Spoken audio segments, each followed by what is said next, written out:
Yon, NMAX version 2 yan, mini driving light, PL doon with stock horn, with combo light to, tapos naka ano to, TDD dual contact signal light. So check natin yung buga nung kinabit natin, 40 watts to. Ayan o, sobrang lakas niya, 40 watts.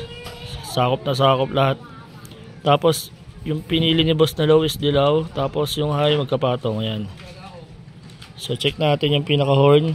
Andarin mo natin pala. Yan. So yung horn nito, ito na yung pinili natin na selector para walang butas. Yan. So pag pinulit natin itong button, stock horn. Stock horn. Tapos pag pinindot natin itong isa, yung high button, PN yan with combo light. Yun, sobrang lakas. Tapos yung low nito, dilaw. Yan, low dilaw with combo light. Sobrang lakas oh. 40 watts lang yan. Ayos.